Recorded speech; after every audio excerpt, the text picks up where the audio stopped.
శివాజీకి ఏంటి అసలుకి రిలేషను? ఇప్పటికి టీవీ నైన్‌లో శివాజీ అన్న షేర్స్ ఉన్నాయా? టీవీ నైన్లో లేవు. ఆ! రవి సార్ దగ్గర, రవి సార్ షేర్స్లో ఉన్నాయి నాకు. ఓకే. రవిప్రకాష్ గారి దగ్గర. టీవీ నైన్కి అసలు మనకి ఏం సంబంధమే లేదు, ఓకే. అసలు సంబంధం లేదు. ఓకే. ఓన్లీ రవిప్రకాష్ అనే ఫ్రెండ్. ఆయన షేర్లలో నాకు కొద్దిగా వాటా ఉంది అంతే తప్ప, అది కొంచెం నా మీద అభిమానంతో లీగల్గా ఆయన నాకు ఇచ్చినవి అంతే తప్ప, అసలు టీవీ నైన్ తోటి, టీవీ నైన్ షేర్లతోటి, వాటాలతోటి నాకు సంబంధం.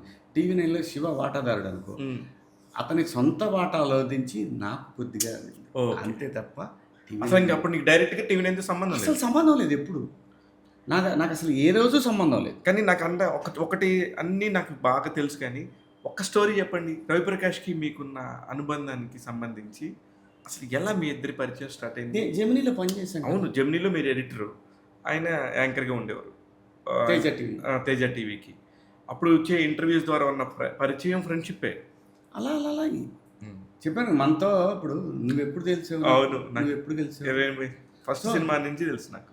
నేను అదే అన్నాను, నాకు ఎవరన్నా తెలిసిన వాళ్ళు ఉంటే, వాళ్ళు నాతో బాగుంటే, వాళ్ళు నేను జీవితకాలం, వాళ్ళు ఒకవేళ నన్ను మర్చిపోయినా, శివ రేపు పొద్దున్న మర్చిపోయినా, ఏ శివ ఎక్కడున్నావు, ఏం చేస్తున్నావు అని అడుగుతా. అవును, నంబర్ ఒక డైల్ చేసి కనపడింది అనుకో, వేరే వాళ్ళ కోసం చేస్తున్నాను, అప్పుడు శివ మళ్ళీ అలా కనపడింది అనుకో, కొంచెం శివ ఎక్కడున్నావు, ఏంది అసలు చాలా రోజులు నేను చూసి ఏం చేస్తున్నావు అని అడుగుతా.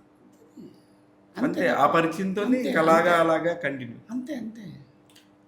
కానీ మనీ మేక్స్ మెనీ థింగ్స్ అనేది కూడా కొట్టేయలేం కదన్నా. మనీ మేక్స్ మెనీ థింగ్స్ అనేది సొసైటీకి వర్తిస్తుంది తప్ప మనుషులకు వర్తించదు శివ. ఇప్పుడు నా దగ్గర డబ్బు ఉంది, నేను మంచి ఇప్పుడు హోటల్కి వెళ్ళినప్పుడు వాడు సార్ డ్రింక్స్ అంటాడు, నేను తాగనయా.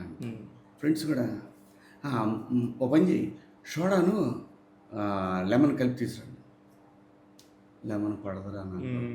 అవును, సిట్రస్ ప్రాబ్లం. ఎక్కడికి వెళ్ళి ఏం చేయడానికి లేదు. No wine, no.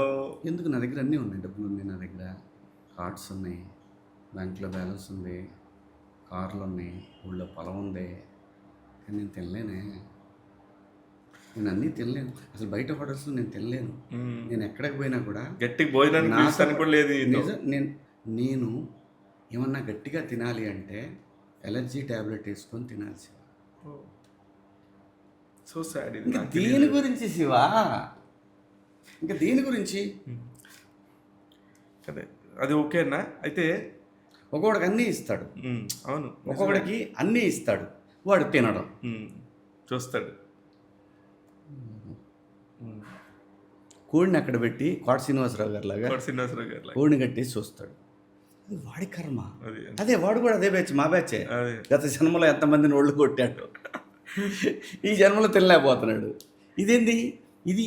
అది పిల్లల కోసం, మనవాళ్ళ కోసం దాచిపెడతారు కదా, అది బాకీ. వాళ్ళకి రుణం ఉన్నాడు, ఆ రుణం ఇప్పుడు తీర్చుకుంటాడు. ఇప్పుడు అంతే.